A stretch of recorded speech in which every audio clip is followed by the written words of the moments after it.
Welcome to Betting Weekly WTA, the women's tennis betting podcast, brought to you in association with Bet Rivers. I'm Rory Jiwani. With me as ever is Nigel Seeley. Before we crack on with previewing this week's two WTA Tour events, please make sure you like and subscribe to us on YouTube and your podcast providers, and follow us on social media. The handle is @BecauseWeWin. Nigel, I suppose one place to start, we'll look back on Dubai. Merida Andreeva beating Clara Towson in the final. I'm pretty sure, I know you had Clara Towson as one of your players to follow. I think you had Andreeva as well at the start of the year. We didn't get either of the finalists, but your advice to fade the big four in the betting, the big four in tennis, proved to be spot on. I think only Jelena Rybakina made it to the semi-finals and none of them made it to the final. But Andreeva was fantastic, wasn't she? Yeah, good morning to you, Roy. Yeah, she was brilliant. I mean, how right can you be but be so wrong? You know, that's the thing that's happened. I mean, I called it absolutely perfectly in terms of fading the front four, and the gap between the front four wasn't as big as everyone suggested. And I looked for people to oppose, and I let those two pass me by. I went for Noskova, who had the chances to beat Towson. But going back to your point about Andreeva, she was exceptional. She was exceptional, and she's going to go on to bigger and better things. And I think that confidence boost now will see her challenge. And we might not have a big top four. We might have a top five by the time we come into the US Open, because or maybe even into Wimbledon, because she was brilliant. I was so happy that I was so happy that Clara Towson didn't win it, because I would be absolutely nothing if Clara Towson won it. Said I've bet her at more or less every single tournament. I've given her up as a player to go with this year, and I had so many messages from people saying, "Oh, thanks for Towson, thanks for Towson." And it was the one week that I decided not to get involved with her, so I was really relieved that she didn't win. But I was very impressed with Andreeva. I didn't actually catch the match, because I'm over in the States at the moment. I didn't obviously catch the match, but I looked at the stats and I watched a couple of highlights on YouTube, and what I saw was she was tremendous. And she looked like so mature, didn't she? That was the other thing about it. I mean, this is a 17-year-old girl, the youngest ever 1,000 winner in tennis history, women's tennis history. And she looked like she was a seasoned pro winning that tournament. So she had trouble lifting the trophy, but when she lifted it, I think there'll be many more that she'll be lifting throughout this year and the years to come. I think what really impressed me watching her win over Swiatek was how well she served, which I just hadn't seen from her before. I think when we talked at the start of the season, I thought Andreeva, for her to be a real contender, she needed to, beef up that serve and have some more power from the baseline. And she showed both of those in abundance this week. And I agree with you. I think she could be making that a big five pretty soon. I mean, as far as obviously none of the big players are in action this week, they're all, we're all gearing up towards the Sunshine Double, Indian Wells. Do you think it could be still looking ahead? Are we still looking at fading the big four? I guess, the odds might change a bit, but they're still going to be some way clear of the rest, you'd think. I think when it comes to majors, I mean, I think that now, especially for Sabalenka and Swiatek, they want to win majors. They want to get legacies. They want to put their name down. I do think the 500s and 1000s, that there is chance and opportunities for other players, as we've seen this year. And we saw with Madison Keys, obviously, winning the Australian Open. But I do think that these players will be a force to be reckoned with. But I just believe that bracket coming through, I mean, the traditional odds are sort of like single figures, the front four, then 25-1, the rest, which equates to 11% probability of one of the least favourite of the top four, like a Rybakina. And then you've got like a 4% probability of someone else winning it. I don't think that golf is as big as that. Maybe Rybakina should be 10-1 and the others should be 14-1 or 16-1. But what we've seen at the start of this year, we're going into tournaments with Sabalenka at 3-1, Swiatek probably a similar kind of price, 3-1. Then we have Goff at 6, Rybakina at 18, and then 33-1 the rest of them. I don't think there is that big a gulf between the 8-1 shot and the 33-1 shot. And for that reason, as it keeps going, I still think there's value to be had on those players. Whether we're going to have a rebase at Indian Wells, I don't know. But I think there's some Noskova, Towson. Towson's playing as good as anybody at the moment with her record. Andreeva now. These people are at the table to be spoken about as potential winners of these big events. Absolutely. And yeah, we'll look forward to Indian Wells in about a week's time. That'll be something to look forward to. Now, this week, not many of the big names in action. We've got two tournaments. We're going to start with the 250 in Austin. The other tournament's the 500 in Merida. I mean, this looks pretty tough. But, we've got a 32-player draw, no buys for the top seeds. In terms of court conditions, he actually played pretty near medium pace last year, having quite slow the year before. Service hold percentage last year was 66.7, so very similar to the Australian Open. It's not going to be too warm in Texas, about 20 Celsius throughout the week, so early 70s Fahrenheit. It's in its third edition.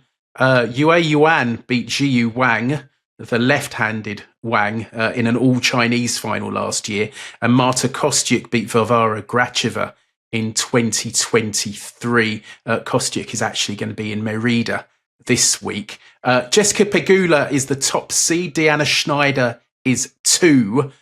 Peyton Stearns 3, and reigning champion Yue Yuan is 4. McCartney Kessler 5. Moyuka Uchijima from Japan is 6. Katie Volinet 7. And Suzanne Lamons number 8. Petra Kvitova makes her return here after childbirth.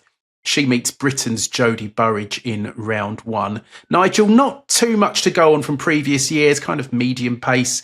What are your thoughts on this one? Well, my first thoughts here are Jess Pegula at plus 130. We've got to go to the top of the market and look at that. I mean, the draw she's been given in Q1 is a very, very very easy draw. The top half of the draw is really, really easy. Really, there's a lot of players drastically out of form. But at plus 130, Jessica Pegula is something that I would never be betting at plus 130. Her form coming into this tournament isn't that great. She got beat by Noskova in Dubai. She got beat by Alexandrova in Doha. Beaten by Danilovic in the round 3 of the US Open.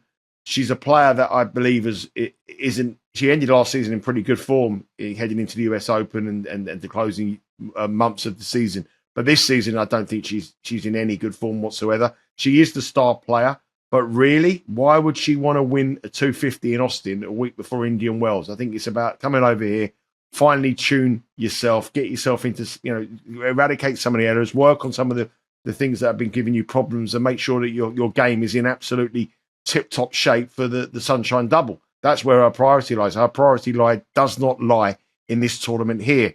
So at plus 130, she is the best player in the tournament. She's the number 1 seed. She's the one who, she has to be the favourite by her name and by her ranking. But motivation, I think she'd be the least motivated player in the whole of this draw. So Jessica Pegula would be a complete and utter fave for me. Yuan, as you said, her form this year has been absolutely diabolical, and she's got a lot of points to defend here. She's the number 4 seed. I can't have her at all. So that top half of the draw, I think, is wide open. The bottom half of the draw, again, Schneider she played okay against Noskova last week. She's had a bit of problems with her form, but apart from that, Peyton Stearns, I wouldn't have him. Lamons, I couldn't have her. So I've gone for a couple of homegrown players. I've gone for 2 American players, but at big prices in the bottom half and the top half. So I've gone for 2 people who I want to get with, both Americans, who I do think will be motivated. And I do think out of all the players in this draw, they are the ones that are the value. And those players are in the top half. I've gone for Katie Volinet at 16-1. I think that is a really, really good price. She has been in exceptionally good form, but she has been so unlucky with her draws. I mean, she was drawn against Rybakina in Abu Dhabi. She won the first set in that match, 6-2, and then she lost 6-4, 6-4 in set 2 and 3, which was a good performance against, a top 4 player. And then last week in Doha, she played the girl who went on to win it, and we're talking about Andreeva as someone who could break through now to majors. Well, the toughest test she had last week was against Volinet. Volinet took the first set 6-4. She pushed her all the way in set 2 and should have won the match. She lost 7-6 in a tiebreak in set 2. And then she just ran out of gas in set 3 and Andreeva come through 6-4. But she played really, really well. And she was a takeout player last week. And I think the 16-1 on Volanets here it is a big price. She will definitely be motivated. She probably, I don't know if she'll be able to qualify, or she probably might not be able to get through the qualifications to playing in the Sunshine Doubles. You know, she's going to have to come through qualification. Both of them would have thought. But I just think she's got that kind of look about a player that you want on your side, who's a homegrown player, who's 100% motivated and is playing really, really well. So Volanets for me in the top half at 16-1. And in the bottom half, I'm going for a girl that you've profited with this season as well. I've gone for McCartney Kessler. Great form. She won the tournament in Hobart. She's an up-and-coming player, big server. She's full of confidence. And I think in a draw that looks very, very weak, they are my two over in Austin. Two American players. Volanets to capitalise on that weak section. Yuan can't win a match at the moment. I think Pegula will get to the semi-finals, probably play Volanets, and that'll be enough for her. And then she'll want to get away and get down to Indian Wells. And in the bottom half, I've gone for McCartney Kessler at 8-1. So they're my half point each way picks in Austin. Are you agree in agreement, or are you got something different?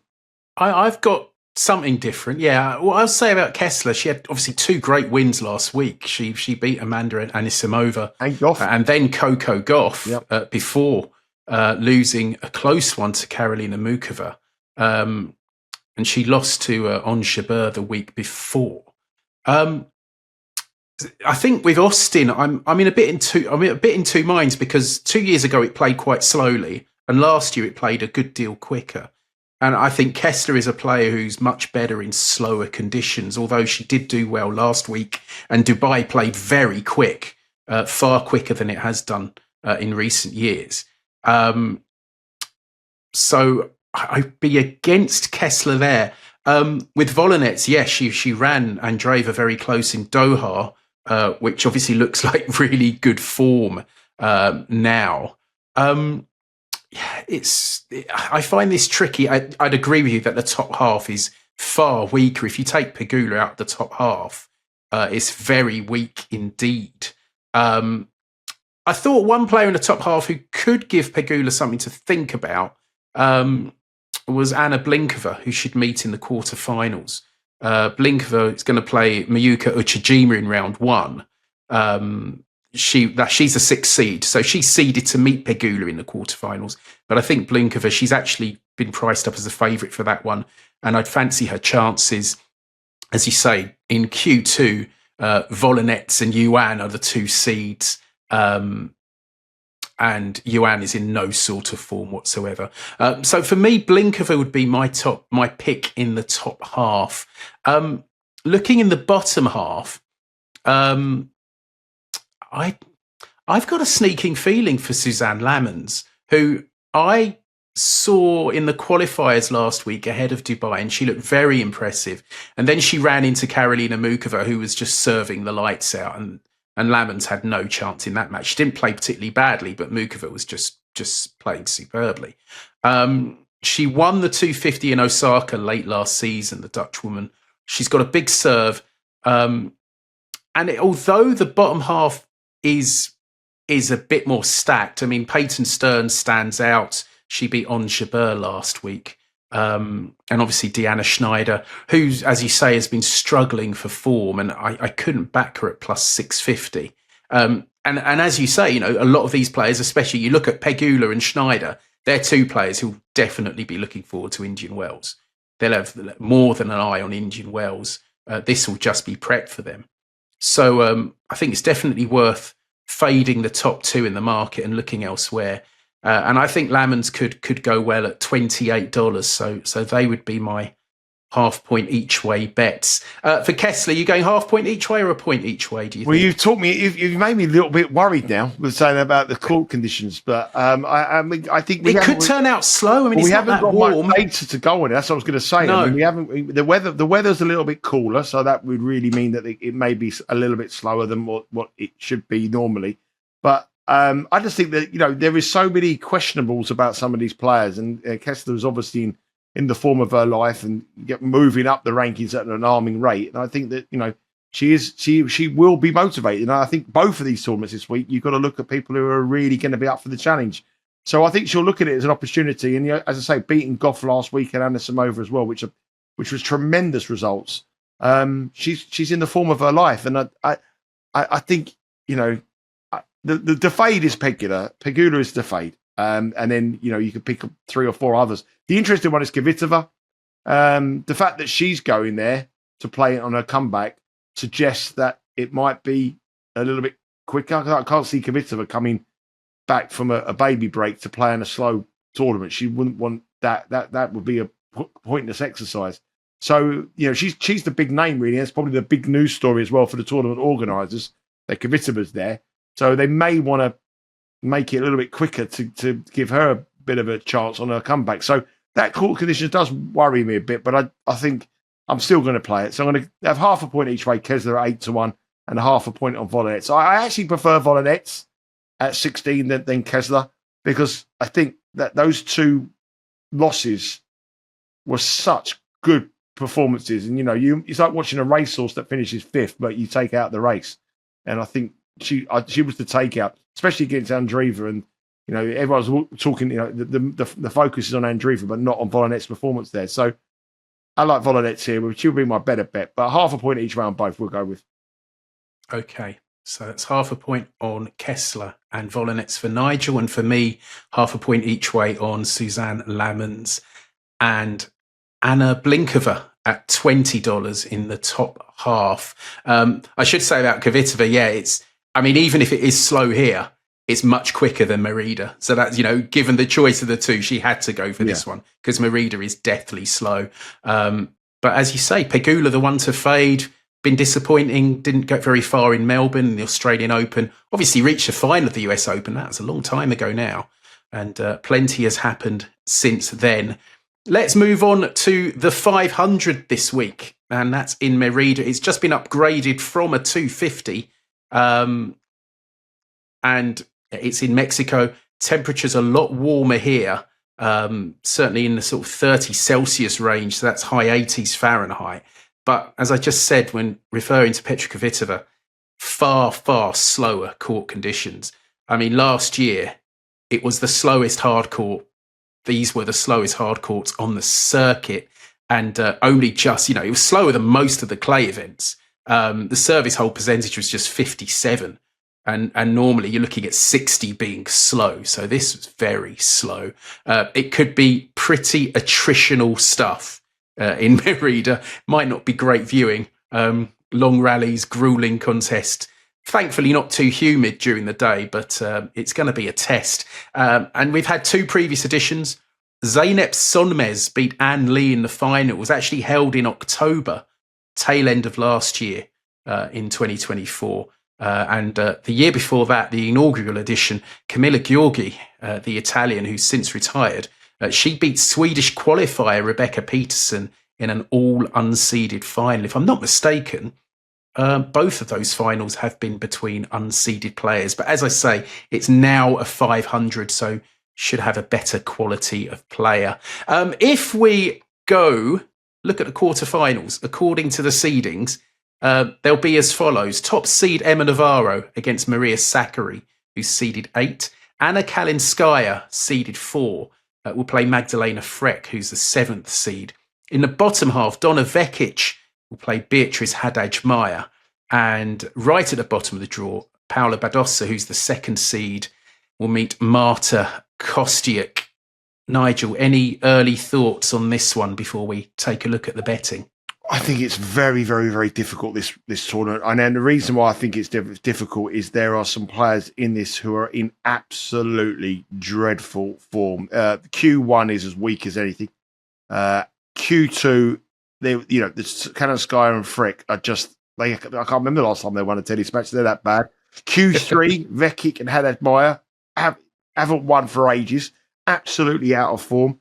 And Q4's probably got the best 2 in-form players in the tournament in Kostyuk and Badosa. They're going to meet early. So, and that's a repeat of the Australian Open match where Badosa beat Kostyuk. So my first impressions, Rory, are we could get a shock here. We could get someone completely out of nowhere winning this, given the conditions and given the fact that the courts are very, very slow and how bad some of these seeded players are coming into this tournament. None of them could be trusted with any money.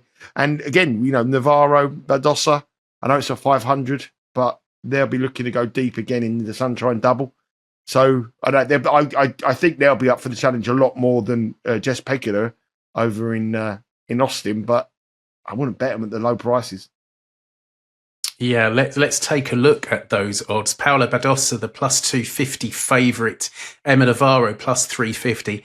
Anna Kalinskaya, who was absolutely thrashed by Elina Svitolina in Dubai, 6-1, 6-1. She's $4. Marta Kostyuk, $6. Same price as Donna Vekic.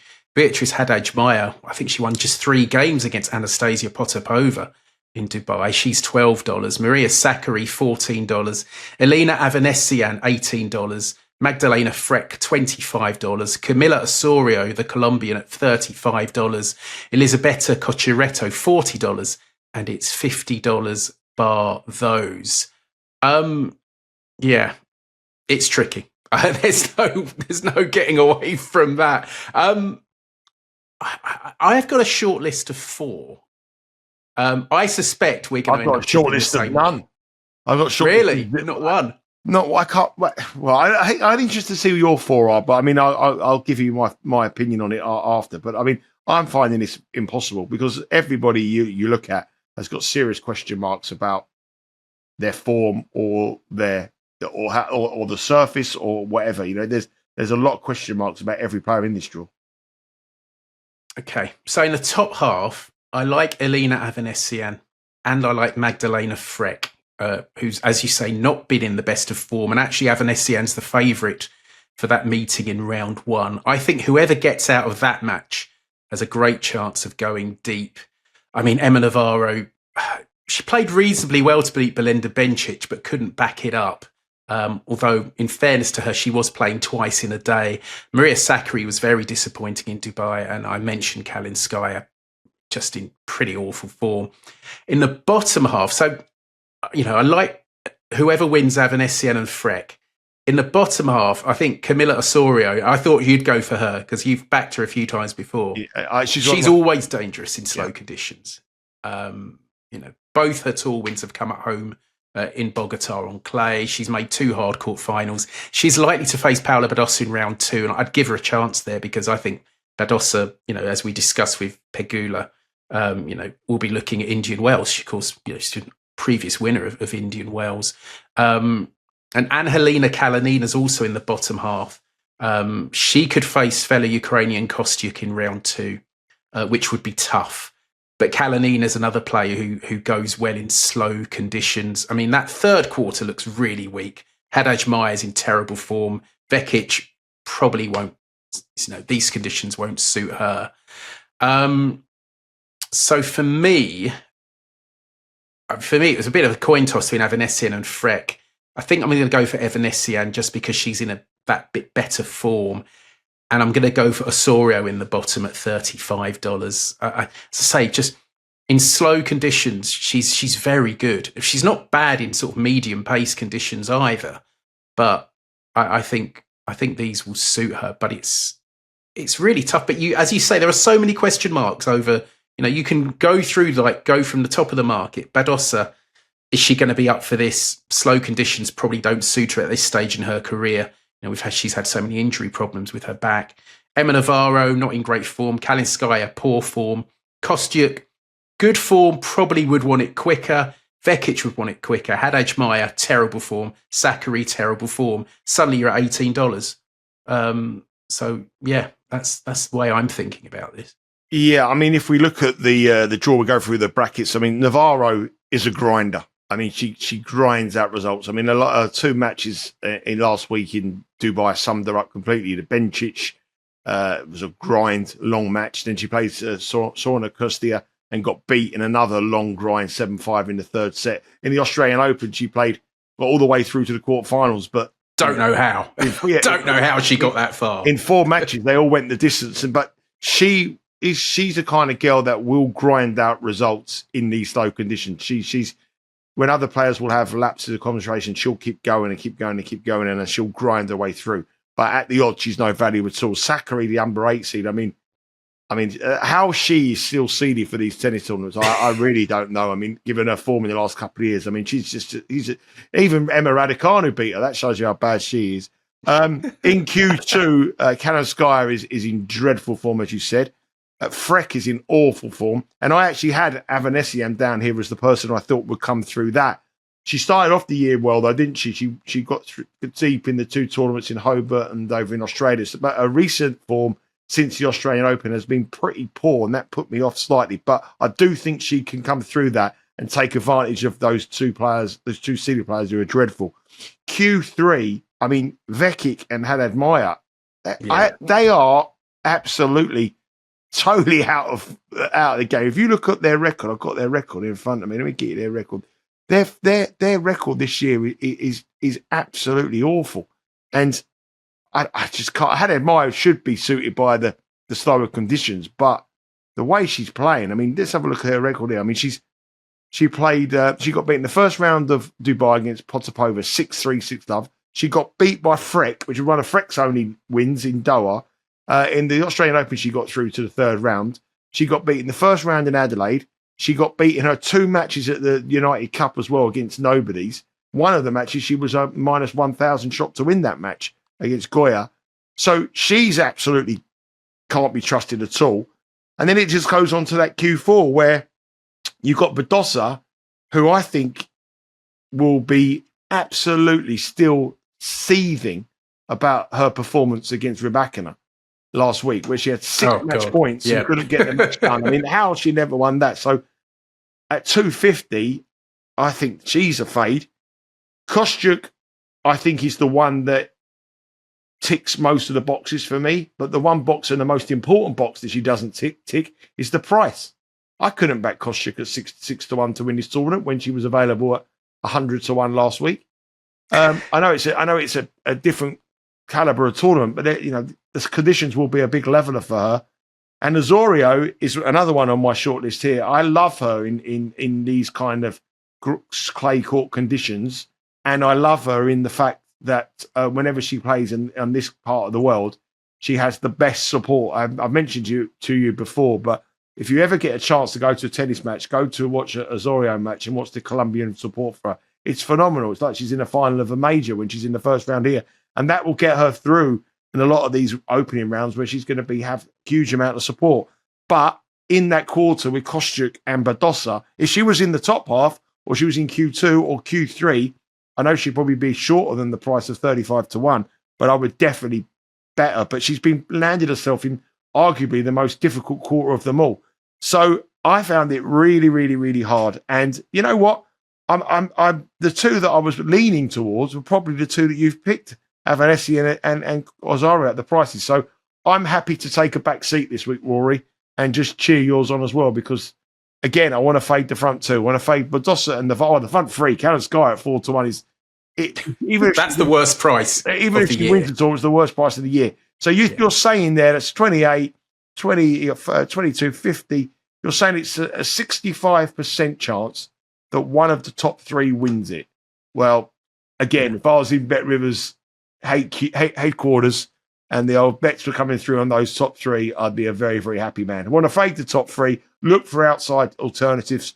And this tournament has been won by 2 people that you've never expected to win it before. They're big shocks in this tournament, and I could see another one. So I'm happy to go with your ones, Rory, rather than diving to find any more bets that I just really can't find. Yeah, I'll back you up on Osorio. I saw her play Marta Kostyuk in Madrid a couple of years ago.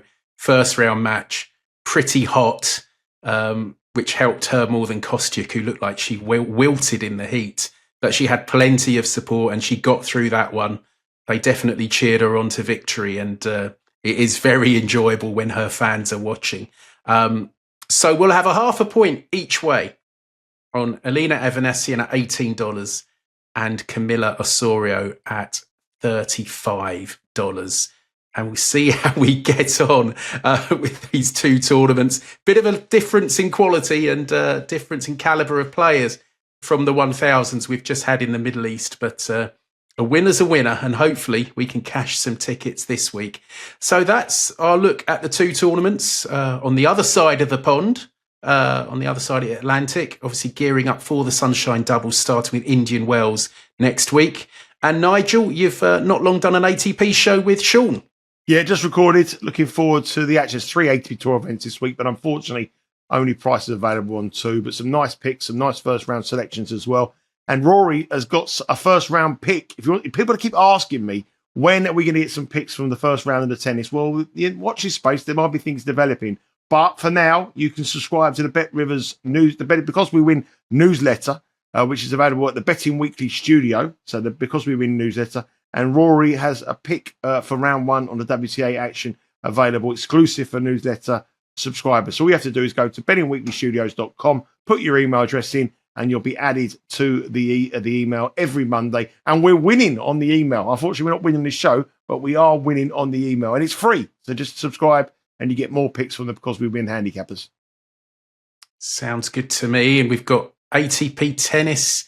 We've also got Premier League this week. So plenty of action. We've got the live show every day, 11 a.m. Eastern time. So you're on next week, Rory? The live show? I don't think I am this week. Don't think so. Might be the following week with the tennis as well. I know some tennis coverage is going to be coming up on the live shows. I wonder if he was on this week. No tennis, no alpine skiing either. Oh, I'm just watching the telly here and the shivering one or whatever her name. She won the gold medal, or she won something. She won the slalom, World Cup slalom, her 100th World Cup win. History today in alpine skiing. There you go. I know some of you. It's funny when we did that on the live show. There were a couple of people actually saying, "Oh we follow that." So, but yeah, it's all sorts of sports, all sorts of offerings on the Bet Rivers website and with the Because We Win tipsters. Thanks for joining us on Betting Weekly WTA, and see you again next week, where we'll be looking forward to another WTA 1000 tournament. It's the first leg of the Sunshine Double in Indian Wells. Good luck with your picks. Send us your tips. Put down on your comments in YouTube. We'll try and engage, and hopefully, as I say, we can cash some tickets. See you again soon.